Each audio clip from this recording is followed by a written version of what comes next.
नमस्कार दोस्तों, जय जोहार। मैं कौशल तिवारी और बिहनिया संध्या में आपका स्वागत है। मोदी सरकार की रीति नीति को लेकर कई तरह के सवाल उठे। उसमें से एक बड़ा सवाल था पेगासस जासूसी कांड और किस तरीके से इस कांड पर पर्दा डाला गया।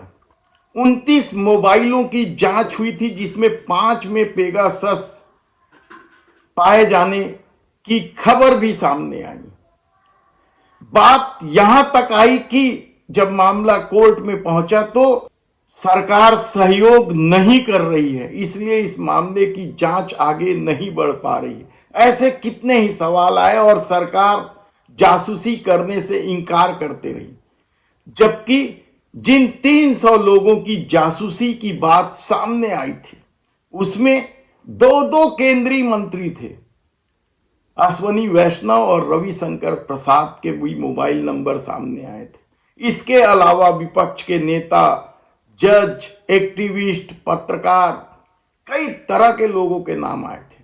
यहां तक कि पश्चिम बंगाल के मुख्यमंत्री ममता बनर्जी ने तो इसकी जांच के लिए कमेटी भी बना दी थी, जिसे न्यायालय ने अमान्य कर दिया था। इसी तरह की एक कमेटी आंध्र प्रदेश में भी बनने की खबर रही। वहां भी चंद्रबाबू नायडू पर कई तरह के आरोप लगे थे, लेकिन सरकार इससे इनकार करते रही। यहां तक कि पेगासस ने भी झूठ बोल दिया था। हम यह दावा इसलिए कर रहे हैं क्योंकि अब जिस तरीके से व्हाट्सएप के याचिका पर अमेरिका में इजराइल के इस कंपनी ने सरेंडर किया है और स्वीकार किया है कि हां, वह सरकार को यह डिवाइस बेचती तो है, पेगासस डिवाइस बेचती तो है, लेकिन पूरा संचालन हम ही करते हैं। यानी जो पेगासस निर्माण करती है एनएसओ ग्रुप, वही इसका संचालन करती है। यानी आप सोचिए कि सरकार केवल मोबाइल नंबर देती है। यदि भारत में जासूसी हो रहे थे तो उन व्यक्तियों का मोबाइल नंबर दिया गया था और सब कुछ एनएसओ कर रही थी। यानी सारा खाका एनएसओ के पास है। ऐसे में अब जब इस इजरायली कंपनी का खेल उजागर हो गया अमेरिका में और अमेरिकी कोर्ट ने इसे लेकर एनएसओ पर लगाया है, आगे सजा भी मिल सकती है, तब ऐसी परिस्थिति में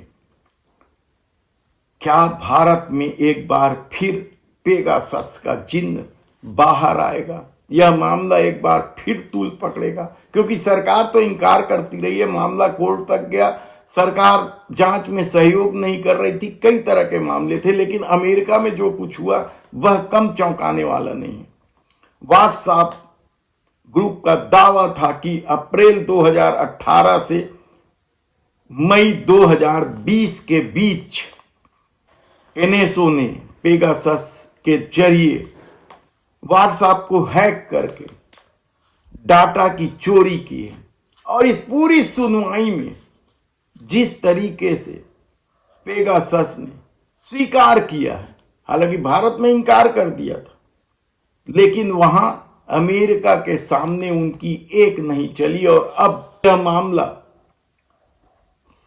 स्पष्ट हो गया है कि पेगासस के माध्यम से जो जासूसी करवाई जाती थी उसके आंकड़े एनएसओ के पास ही होते हैं और वह केवल बेचने का काम करती है। भले ही सरकार पेगासस खरीदती है, लेकिन समूचा संचालन एनएसओ खुद करता है। अब देखना है कि आने वाले दिनों में इस मामले को लेकर किस तरीके से राजनीति गर्म होती है, लेकिन एक बात तो अब तय हो चुका है कि पेगासस ने बड़ा खेल खेला है भारत में भी। के लिए मोदी सत्ता ही जिम्मेदार है। धन्यवाद।